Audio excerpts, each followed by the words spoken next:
ఈరోజు 'సరిపోదా శనివారం' సినిమా వచ్చింది. సో, ఆ సినిమాలో నాని మాస్ క్యారెక్టర్‌లో, మాస్ జానర్‌లో వచ్చాడు. ఈ మధ్య కాలంలో నాని మాస్ జానర్ బాగానే చేస్తున్నాడు. గత సినిమా అయితే అంటే ఒక క్లాస్ సినిమా తీశాడు గానీ అది వర్కౌట్ అవ్వలేదు. అంతకుముందు సినిమా 'దసరా' మాత్రం మాస్ జానర్‌లో తీసి బ్లాక్ బస్టర్ అయితే కొట్టాడు. సో, అందులో కొద్దిగా నాని తెలంగాణ స్లాంగు ఆ విషయంలో కొద్దిగా వర్కౌట్ చేయలేకపోయాడు గానీ, ఆ సినిమా పరంగా అయితే 100 కోట్లు కలెక్షన్ కొట్టి నానిని ఆ లీగ్‌లోకి వేసిందనమాట. 100 కోట్ల లీగ్‌లోకి. అయితే ఆ తరువాత నాని ఇక మాస్‌లో సెట్ అయినట్టే అనిపించినా మళ్ళీ క్లాస్‌కి రావడం. సో, నాని ఆడియన్స్ క్లాస్‌లోనే ఉన్నారా అనే ఇది వచ్చినప్పుడు మళ్ళీ ఇప్పుడు మాస్ సినిమాతోటి ముందుకొచ్చాడు. 'సరిపోదా శనివారం' ఎందుకు స్పెషల్ మాస్ మూవీ అని చెప్పుకోవాలంటే, ఈ సినిమా డైరెక్టర్ కూడా ఇప్పటిదాకా మాస్ సినిమాలు తీయలేదు. వివేక్ ఆత్రేయ. తను తీసినవన్నీ కూడా ఒక ఫీల్ గుడ్, ఒక రొమాంటిక్ సినిమాలు, అలాగే ఒక చిన్నపాటి ఏదైనా థ్రిల్ పెట్టుకొని నడిపించే సినిమాలు మాత్రమే. అయితే కంటెంట్ విషయంలో వివేక్ ఆత్రేయ చాలా బాగా వెళ్తాడు. తన 'బ్రోచవారెవర్రా' కావచ్చు, అలాగే ఆ ముందు సినిమా కావచ్చు, ఇవన్నీ కూడా కంటెంట్ విషయంలో ఒక మామూలు అంటే మన నిజ జీవితంలో ఉండే కాన్ఫ్లిక్ట్స్ తీసుకొని దానికి ఒక స్పెషల్ ట్రీట్మెంట్ ఇచ్చి చూపించడంలో అతను మంచి సిద్ధహస్తుడు. ఇప్పుడు మాత్రం ఒక మాస్ సినిమా, ఒక టెంప్లెట్ మాస్ సినిమాలోకి తీయాలని ఎందుకు డిసైడ్ అయ్యాడో కానీ అది కొంతవరకు నానికి ప్లస్ అయింది కానీ వివేక్ ఆత్రేయకి ఎంత ప్లస్ అవుతుందని చెప్పలేం.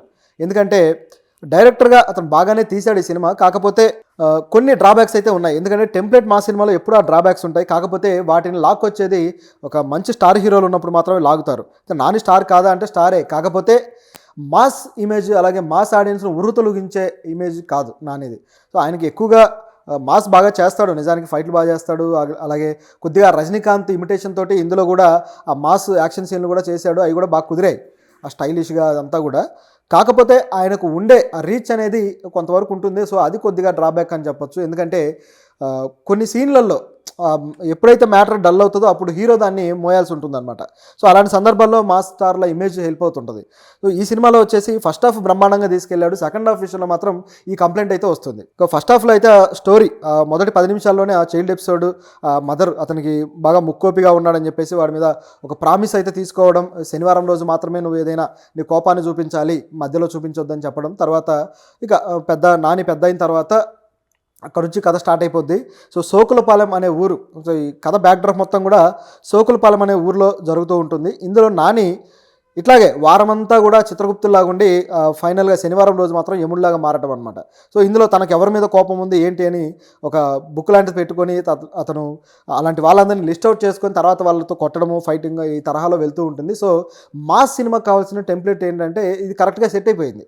అతనికి కోపం రావడం, కోపం తీర్చుకోవడానికి ఒక యాక్టివిటీ పెట్టుకొని చేయడం. సో, ఈ తరహాలో చేసుకుంటూ వెళ్ళాడు. ఇది బాగానే వర్కౌట్ అయింది. ఫస్ట్ హాఫ్లో చకచకా వెళ్ళిపోయింది. ఇక హీరోయిన్ క్యారెక్టర్తో అతను ఆ లవ్ ట్రాక్ చాలా క్యాజువల్గానే ఉంది. కొద్దిగా ఆవిడ క్యారెక్టర్ కూడా పోలీస్ క్యారెక్టర్ చేసినా సరే కాసేపు ఎస్జే సూర్య దగ్గర, కాసేపు నాని దగ్గర ఈ విధంగా క్యారెక్టర్ క్యాజువల్గా వెళ్ళిపోయింది కానీ పెద్ద ఇంపాక్ట్ అయితే చూపించలేదు హీరోయిన్ ప్రియాంక అరుల్ మోహన్. నిజానికి ఆవిడ డాక్టర్ సినిమాలో బాగానే చేసింది. అక్కడ కొద్దిగా కామిక్ టైమింగ్ తోటి ఆ ఎక్స్ప్రెషన్ అవన్నీ బాగా ఇచ్చింది. కానీ ఇక్కడ మాత్రం క్యారెక్టర్ డెప్త్ లేకపోవడం వల్ల, లేకపోతే ఆవిడ పొటెన్షియల్కి తగ్గట్టు అది రాకపోవడం వల్ల కొద్దిగా క్యాజువల్గా మారిపోయింది ఆ క్యారెక్టర్. అలాగే సాయి కుమార్ గారి క్యారెక్టర్, నిజానికి ఈ తరహా క్యారెక్టర్లకు సాయి కుమార్ గారు అవసరం లేదు. ఎందుకంటే ఏదో ఒక మామూలు మిడిల్ క్లాస్ ఫాదర్ లాగా ఉండి ఇలాంటి ఎలివేషన్లు, కొడుకు ఎలివేషన్లు ఇవ్వడాలు, చిన్న చితక డైలాగులు, ఈ మామూలు క్యారెక్టర్ అనమాట ఇది. సాయి కుమార్ గారి పొటెన్షియల్కి ఇది అంత ఇదున్న క్యారెక్టర్ అయితే కాదు. ఆయన నుంచి చాలా రాబట్టుకోవచ్చు. కానీ ఈ క్యారెక్టర్కి ఆయన ఎందుకు సెలెక్ట్ చేసుకున్నారో మరి డైరెక్టర్కే తెలియాలి. అయితే కొన్ని విషయాల్లో డైరెక్టర్ తన సత్తా బాగా చూపించాడు కాబట్టి సినిమా బాగా నడిచిందంటే ఇలాంటివన్నీ కూడా పెద్దగా పట్టించుకోరు. హీరోయిన్కి పాత్ర ఉందా లేదా, కొన్ని బ్లాక్ బస్టర్ సినిమాల్లో కూడా హీరోయిన్కి మంచి క్యారెక్టర్ అయితే ఉండదు. స్లో ఏదో వెళ్ళిపోతుంటుంది. కథ ఎక్కిందా లేదా, లేకపోతే స్క్రీన్ ప్లే కరెక్ట్గా కుదిరిందా లేదా అనేది మాత్రమే ఇక్కడ పాయింట్. దీంతోపాటు ఎస్జే సూర్య క్యారెక్టర్, ఈ సినిమాలో ఉన్న పిల్లర్స్లో 2 పిల్లర్స్ అనుకుంటే అందులో ఎస్జే సూర్య ఒక పిల్లర్. ఎందుకంటే ఎస్జే సూర్య గత కొద్ది కాలంగా ఒక హైపర్ యాక్టింగ్ తోటి అసలు దుమ్ము దుమారం రేపేస్తున్నాడు. అతను నటించిన సినిమాల్లో హీరోలను కూడా బాగా డామినేట్ చేసేస్తున్నాడు. అయితే నాని మంచి నటుడు, వెర్సటైల్ యాక్టర్. సో, ఇతన్ని డామినేట్ చేయగలడా అంటే కొద్దిగా చేసినట్టే కనిపిస్తుంది. ఎందుకంటే ఆ లౌడ్నెస్ ఉన్న క్యారెక్టరే ఇతను డిజైన్ చేశాడు వివేక్ ఆత్రేయ. సో, ఎప్పుడైతే ఎస్జే సూర్య అనుకున్నాడో అప్పుడు ఆ క్యారెక్టర్కి షేడ్స్ వచ్చేసినట్టుంది. ఆ లౌడ్నెస్ కావచ్చు, ఆ డైలాగ్ డిక్షన్లో ఆ రిపీటెడ్గా మాట్లాడే పద్ధతి కావచ్చు, ఇదంతా కూడా. సో, సెకండ్ హాఫ్లో ఆ యాంగిల్ పెట్టాడు. అన్నయ్య అనుకుంటా కొద్దిగా రిపిటేషన్ డైలాగ్ లాగా పెట్టి ఆ క్యారెక్టర్ని ఏదో చేయబోయాడు. కానీ ఫస్ట్ హాఫ్లో కొద్దో గొప్ప వర్కౌట్ అయింది. సెకండ్ హాఫ్లో పెద్దగా వర్కౌట్ అవ్వలేదు. ఎందుకంటే కదలకుండా అక్కడక్కడే తిరుగుతూ ఉంటే వీళ్ళ మధ్య సరిగ్గా సన్నివేశాలు పడక ఆ క్యారెక్టర్ డెప్త్ అనేది పెరగలేదు.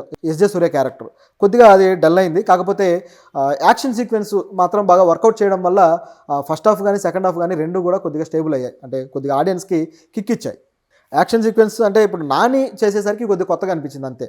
నిజం చెప్పాలంటే మిగతా హీరోలకి నార్మల్ యాక్షనే, కానీ నాని అయ్యేసరికి ఆ ఎలివేషన్ కానీ అదంతా కూడా బాగా కుదిరింది. నిజం చెప్పాలంటే యాక్షన్ కన్నా ముందు పెట్టే ఏదైతే ఒక ఎమోషన్ క్రియేట్ చేయడం ఉంటుంది చూడండి, అది వివేకాత్రే కరెక్ట్గా చేయగలిగాడు. వివేకాత్రే నిజానికి ఎమోషన్ పండించడంలో తనకంటూ ఒక మార్క్ ఉంది. సో న్యూ ఏజ్ డైరెక్టర్గా ఆ ఎమోషన్ నమ్ముకొని ఇప్పటిదాకా సినిమాలు తీస్తూ వచ్చాడు. దాన్ని ఇక్కడ చూపించడం అనేది చాలా బాగా కుదిరిందనమాట. అయితే సెకండ్ హాఫ్కి వచ్చేసరికి ఇక ఇంటర్వెల్ బ్యాంక్ వరకు బాగుంది. ఇక సెకండ్ హాఫ్లో కొద్దిగా కథ వాళ్ళిద్దరి మధ్య టిట్ ఫర్ టాట్లు ఈ గేమ్ జరగాలి కదా, ఇక్కడ కొద్దిగా ఇబ్బంది ఎదురైంది. ఒక 10 నిమిషాల పాటు కొంచెం హడావుడి జరుగుతుంది, ఏదో జరగబోతుంది అన్నట్లుగా కొంచెం స్క్రీన్ ప్లేలో అలా తీసుకెళ్ళిపోతాడు, కానీ అక్కడ నుంచి పెద్దగా ముందుకెళ్ళినట్టు కనపడదు. సో దాంతో మధ్యలో ఈ సిస్టర్ సెంటిమెంట్ అని, మురళీ శర్మ ట్రాక్ అని, ఇట్లా కొంచెం డైరెక్టరు ఆ కథలో ఫ్లోలో వెళ్ళలేకపోయాడని చెప్పేసి కనిపిస్తూ ఉంటుంది ఈ ట్రాక్లు వచ్చినప్పుడు.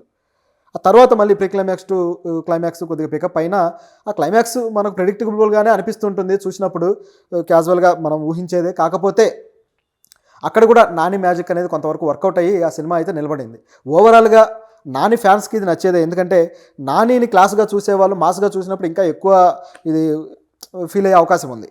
అలాగే మాస్ సినిమాలో మామూలుగానే పెద్ద కథ లేకుండానే కొద్దిగా ఎలివేషన్స్ తోటి నడిపించే సినిమాలు చాలానే ఉంటాయి, కానీ ఈ సినిమాలో మంచి కథ కూడా కుదిరింది, సెంటిమెంట్ కుదిరింది, అమ్మ సెంటిమెంట్. సో నాని యాక్టింగ్ కుదిరింది, ఎస్జే సూర్య క్యారెక్టర్ కొద్ది గొప్ప బాగానే వచ్చింది. ఓవరాల్గా ఆ బ్యాక్గ్రౌండ్ స్కోర్ కూడా అప్పుడప్పుడు మంచి గూస్ బంప్స్ ఇచ్చేంత స్కోర్ అయితే పడింది.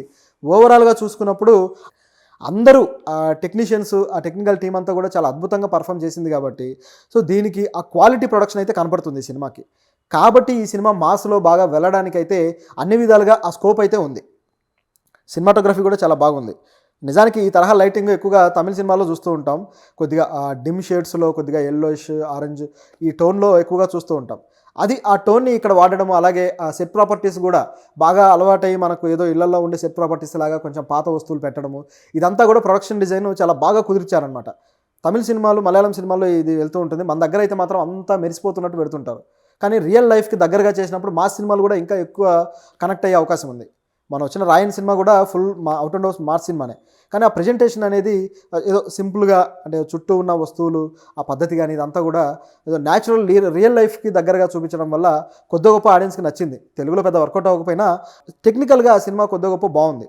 సో అటువంటి టెక్నికల్ వాల్యూస్ ఇందులో పాటించడం అనేది మంచి విషయం. ఇక మ్యూజిక్ కూడా మలయాళం మ్యూజిక్ డైరెక్టర్ చేశాడు, సో జేక్స్, సో అతను కూడా బాగానే ఇచ్చాడు.